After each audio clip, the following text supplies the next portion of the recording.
Spring has officially sprung. Birdsong fills the balmy air as bright sunlight sparkles in the morning dew. After months under monochrome skies, the world has come alive once more with vibrant colors and the fresh, earthy scent of newborn vegetation. It's a perfect time to go for a stroll and feel the soft kiss of a cold breeze on your cheeks. Or so I'm told. Personally, I've been enjoying the soft light of illuminated OLED sparkling in my Mountain Dew and the warm, buttery scent of new popped corn. The changing of the seasons means a new season of anime is upon us too. And nice as outside supposedly is, the colors in anime are always that little bit more vibrant. But that's me. I know that some of you weebs really like your occasional doses of fresh air and seeing your friends and family and not being incorrectly declared a missing person for a week, and those things don't always leave time to wade through the quarterly deluge of new Japanimation to sort out the good from the bad. That's why I'm here, to guide you away from the season's biggest disappointments and maybe help you find a few hidden gems off the beaten path. As always, I won't be talking about continuing series or sequels on this list since I assume that most of the folk who are interested in those will already be watching them. With that said, these are the 10 new anime that you should be watching in spring 2019. And what more fitting way is there to kick off a spring anime list than with a flowery shoujo romance like Fruits Basket, which is the latest unfinished anime adaptation to get the Brotherhood treatment and receive a remake that more closely follows the manga. Fruits Basket, if you're not familiar, is a love story about a cheerful young girl named Toru who finds herself living with the family of the hottest boy in school, the Soma clan, a family of mostly handsome dudes who are cursed to transform into animals when hugged by the opposite sex. The original Fruits Basket manga is one of the most influential and acclaimed works in its genre, and the 2001 anime adaptation holds a special place in a lot of weebs' hearts and is many people's gateway anime. Now, to be fair, I'm not one of those weebs. I never watched the original series when I was younger, and when I gave it a shot for the first time a year ago, despite the fact that I generally love shoujo stuff, I just couldn't get into it for a variety of reasons, not the least being its harsh-looking, poorly aged early digital animation. But with better production values and a generally softer, less cartoony aesthetic and tone, the new anime managed to tear down every barrier to entry the old one put up in front of me, and within a few minutes of starting the first episode, I knew I was on board for the full season. I have instantly fallen in love with these characters, I'm intrigued by the overarching mystery of the series, and I want to see more. If you've got any inclination toward enjoying shoujo romance series, well, you're probably watching Fruits Basket already, honestly, but if you're not, even if you didn't like the original show, and especially if you hated how it ended, I would say that this one is a must-watch. If Fruits Basket is a throwback, then our next anime, RobiHachi, is a straight-up anachronism. Its aesthetics are right in line with modern digital anime, but its subject matter and story are decidedly not. In a lot of ways, it feels like an ancient lost arc of Gintama, written at a time when modern shonen anime was but a glimmer in Akira Toriyama's eye, and the market was ruled by super robots and Star Wars-inspired space operas ripe for parody.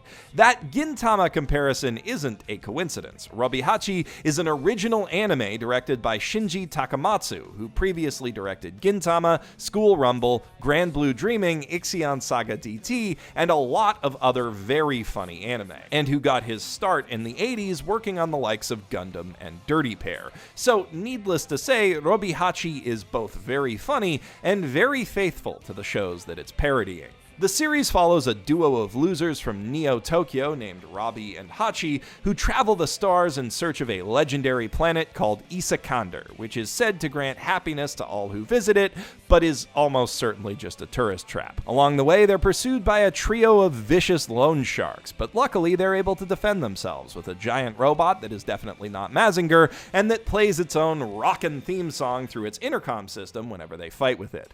For a certain subset of old-school anime fans, this will likely be your favorite show of the season, but even for the rest of us who don't catch all the deep cuts, it's a fun ride packed with good laughs and great characters. Now, if you feel nostalgic not just for the feel, but the look of 80s anime, RobiHachi might not quite scratch your itch, but Mix Meisei story is here to pick up the slack.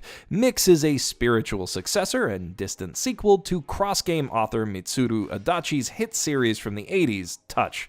Set at the same middle school 30 years after the first series ended, which hasn't had a successful baseball team since, Mix follows a pair of brothers, a pitcher and catcher, who between them have the potential to bring their once great team to new heights. Blending baseball with lighthearted comedy and touching romance is what Adachi is known for, and pretty much all he does, actually, but he is really, really good at it, and even in its first episode, Meisei's story is showing a great mix of interpersonal drama, fun slice-of-life shenanigans, and sports anime hype.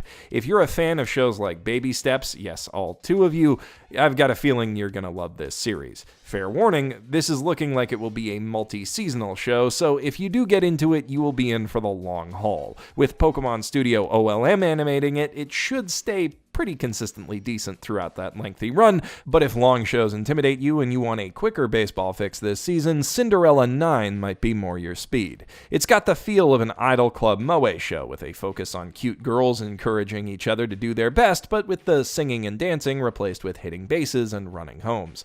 I know how sports work. Now, if you're not into baseball, or that's not enough cute girls doing cute things for you, stay tuned, because this season has plenty more to offer. For example, Hitoribocchi no Marumaruseikatsu, or simply Hitoribocchi because I'm not doing that to myself every time I talk about this anime, is a cute little slice-of-life show about a young girl with severe social anxiety named Hitoribocchi, which literally means alone, whose best friend from elementary school has vowed to stop talking to her unless she can befriend every person in her new middle school class. As you can probably guess from its premise, this is a lighthearted, low-stakes comedy about growing up and making friends. For the most part, it's pretty dang funny, driven by adorable interactions between eminently likable characters. But in dealing honestly with the fear of putting oneself out there, it also hits some poignant emotional beats. And with a script penned by Nichijou and Yorimoi writer Juki Hanada, who is very good at that kind of thing, it hits them pretty hard. I'm a sucker for anime that can make me laugh and make me feel things, and especially as someone who struggled to make friends in high school, this show has done a great job of both. If you're socially awkward and can do with some emotional catharsis, or you'd like to laugh at yourself but not in the cynical I want to not exist right now watamote kind of way, I cannot recommend Hitoribocchi enough. There is probably a limit to how much I can recommend Afterlost, but I'd like to recommend it nonetheless. Afterlost is a sci-fi series about a tough-as-nails underground scooter courier named Takuya who takes on an unusual delivery job. He has to make his way to a city that disappeared into thin air 3 years ago called Lost, with the sole survivor of the event, a mysterious teenage girl named Yuki, in tow. And to get there, he's gonna have to race his way past hordes of government agents, psychic ghosts, and ugly CGI helicopters. Yeah, this series is a bit of a mess, but it also has a lot going for it. Shigeyuki Miya, who previously directed Onihei, Bokura wa Mina Kawaiso, and Blood Lad, has always infused his work with a certain cinematic flair. And though Afterlost's designs and animations are a little bit lacking, it is no exception to that rule. Strong cinematography and editing lend this anime the air of a Hollywood blockbuster, and make it more exciting and visually engaging than a mobile game adaptation has any business being. I am more than a bit hesitant about recommending Afterlost though, because while there is a lot to like about it, there's also a lot to hate. Personally, I really like how the first episode just jumps right into the action with little exposition, but it's undeniably more than a bit rushed and confusing, as game adaptations so often are. And some people already do hate it quite a lot. You might also hate it if you watch it, and I apologize if that's the case. But personally, I really dig it, and I would like to put it on the radar of other people who might dig it as well. Still, I don't want to leave anyone who doesn't dig it with only 9 anime to watch this season, so if it's not to your taste, I suggest supplementing it with 2 short anime under 12 minutes long. My personal favorites this season are Ao-chan Can't Study, which is a cute, if slightly generic little rom-com, and Isekai Quartet, which is basically Konosuba 2.5 with the characters from Overlord, ReZero, and Tanya the Evil mix in. Actually, that second one is so good that I'd recommend making time for it no matter what, which means this is technically a top 10.5 list, or 11.5 if you count Cinderella 9. Please don't tell the YouTube police.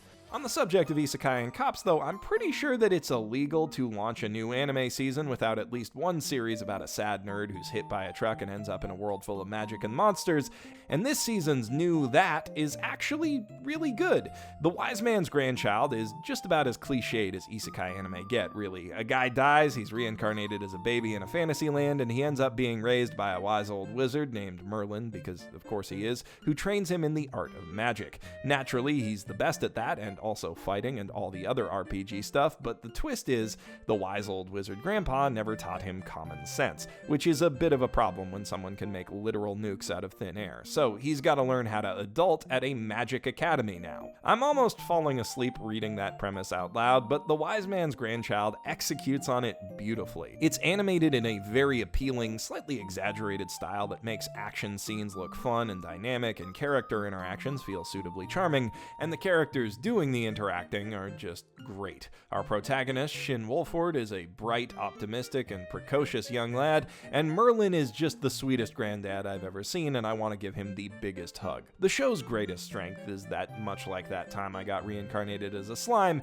it takes itself seriously, but not too seriously. It's aware that it's working with very well-worn tools and pokes fun at its own cliches from time to time, but it also knows how fun a well-spun fantasy yarn can be, and it doesn't get so cynical as to undermine that. This is hearty, nourishing anime comfort food, basically, and once you get a taste of it, I've got a good feeling that you'll be craving more. But if it's not quite comforting enough for you, you might be in need of the helpful fox Senko-san, an adorable show about an adorable fox girl demigod who descends to Earth for the sole purpose of pampering a miserable, overworked salaryman so that he doesn't want to die so much. And the Senko-san anime is intended to serve much the same purpose in your life. Its comedic elements are light and inoffensive, chuckle-worthy at best, and its plot is virtually non-existent, really, but it's very cute and very wholesome, and a great show to watch if you need to just sit down and relax. It's an Iyashikei, or healing anime, that makes zero pretense about having any other purpose. There's even a POV segment after the credits of each episode where Senko-san just talks to you directly and helps you chill out. In being so blatant about its desire to distract you from life, Senko-san ironically serves as a poignant reminder that you live in a world where in all likelihood the best years of your life will be spent serving a giant unfeeling corporate entity that will gobble up all the value you generate and pay back only the bare minimum you need to survive, if it even pays back that.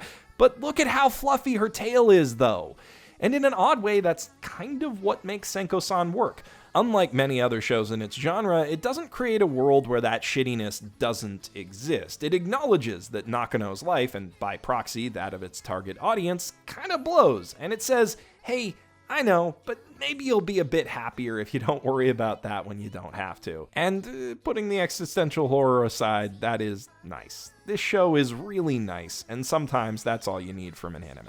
But if you're looking to watch a show that will make you feel the opposite of relaxed, then Demon Slayer Kimetsu no Yaiba may be up your alley, because this is one of those series where seeing people be happy and relaxed and nice to each other only makes you fear deeply for their safety. Case in point, this series kicks off with our hero, Tanjiro Kamado, saying a cheerful goodbye to his loving family as he heads off down the mountain to sell charcoal, only to find them all brutally slaughtered by man-eating demons when he returns the next morning. Well, all but his sister, Nezuko, but she's, kinda turning into a man-eating demon herself. So, in order to help cure her and take revenge on the demon who killed his family, Tanjiro must take up the blade and learn to hunt demons himself. This is the latest example of my favorite ongoing trend in anime, a much-hyped Shonen Jump manga adapted by a capable studio into a well-produced single season, instead of being pumped out in mediocre weekly installments by the likes of Studio Pierrot. With Ufotable on the job and Tales of Zestiria director Haruo Sotozaki at the helm, Kimetsu no Yaiba is an unsurprisingly gorgeous anime, featuring thrilling, dynamic camera work, stark, beautiful CGI backgrounds, and tense, tightly choreographed action scenes. By all accounts, the manga this is based on is pretty darn great too, so as guaranteed reliable sources of hype go, this season you're not likely to find one better. However, if you're willing to take a bit of a gamble and looking for some more hype, I'd also suggest giving Fairy Gone a shot. As this is a PA Works original anime, there's no source material we can look at to see how it will shake out, but its premise, at least, holds promise. Set in a world where fairies imbued with the traits of animals are used as stand-like weapons by so-called fairy soldiers, the series follows agents of the government organization Dorothea as they fight to prevent those fairies from being used for evil by terrorists and the mafia. There's a fairy mafia and fairy terrorists. Okay, I tried to play it straight, but this show is just impossible to take seriously on a conceptual level. Its core premise is way too silly, and yet it takes itself 110% seriously, with an unrelenting grimdark atmosphere and po-faced war is hell storyline that only make it funnier. Grimgar of Fantasy and Ash scribe Ao Jumanji is one of the only writers I can think of who could pen such a patently ridiculous plot without a hint of irony, and Kenichi Suzuki, who previously directed Drifters and co-directed the first 3 seasons of JoJo, is the perfect man to bring it to life. Under his direction, Fairy Gaunt's action scenes have proven to be unambiguously kick-ass and hype, with solid animation and some delightfully gratuitous deaths, and its character interactions are just over the top and melodramatic enough to be funny without being unenjoyable for those less cynical folks who do want to take it at face value and get invested in the story. It's kind of a perfect ironic watch anime because, as silly as it is, it's also undeniably very well made. The worst case outcome for this show is that it ends up being boring, but right now that doesn't seem very likely. And whether it has a legitimately good ending or a laughably goofy one, I'm pretty sure I'm going to enjoy the heck out of it. Now, on the subject of goofy anime, I've saved one of the best shows this season for last. Sarazanmai is the latest original anime from Sailor Moon director and Revolutionary Girl Utena creator Kunihiko Ikuhara, who, if you're not familiar with his work, has made a career out of crafting weird and wonderful stories that defy convention in every sense of the word. He's known for surreal animation and audacious sense of humor, and for the progressive and transgressive ideas that he infuses into all of his work. If you've seen his other shows, Mawaru Penguin Drum and Yurikuma Arashi, the man really needs no introduction, and you've probably already watched the first episode of Sarazanmai at least twice already. If you haven't, though, you really should, but this is his most technically accomplished series to date, and a fantastic way of acquainting yourself with his distinctive style and sensibilities. The show's story is about 3 boys who are turned into Kappas after angering Keppi, the heir to the Kappa Kingdom throne, and forced to fight evil Kappa zombies in order to regain their human forms. And I don't want to spoil the experience of discovering this show's oddities for yourself, so that's all I have to say about it for now. Well, okay, a bit of warning, Sarazanmai is more than a little risque, though not like most anime you've seen. It has almost zero fan service, but you might have to answer some questions if anyone walks in on you watching it. Whenever you can stop laughing, that is. Ikuhara's not the only legendary anime director with a new show this season, but unfortunately Carol and Tuesday, the new Shinichiro Watanabe series that's being made to celebrate the 20th anniversary of Bones, is stuck in Netflix jail for the foreseeable future. So while it was literally my most anticipated series this year, I'm gonna have to wait until it's out before I can actually recommend it. You better believe I'll be talking about it a lot when it finally drops, though. With all that said, there you have it, the slightly more than 10 anime that you should be watching this season. Let me know in the comments below which ones are your favorites and what other anime, new or old, you're watching right now. And while you're down there, before you hit subscribe and do the other things, click the link in the doobly-doo to check out this video's sponsor, Purple Mattresses. You're probably familiar with the bed-in-a-box concept by now, but Purple isn't just another rectangular chunk of memory foam. Their patented Smart Comfort grid layer, made from an equally patented hyperelastic polymer, is designed to cradle your body, providing support for pressure points while allowing the heaviest parts of you to sink right in. And speaking from experience, it works wonders. I've slept on quite a few cheap and expensive memory foam mattresses in my time, as well as more traditional bedding, and I can attest that I've gotten the best sleep of my life on my Purple mattress. On my old Casper, I got used to waking up every morning with aches and pains, but since switching to Purple, that's a thing of the past. And getting a better night's sleep has allowed me to be a lot more productive. Or it would have, in theory, if it weren't so darn comfy to lie down and play Switch and watch anime on. Still, a good night's sleep is one of the best long-term investments you can make, so if you'd like to get on a Purple mattress of your own or see their other great products like pillows and sheets for yourself, go to purple.com/basement comment, or click the link in the doobly-doo today. Now, until next time, I'm Geoff Thew, professional shitbag, signing out from my mother's basement.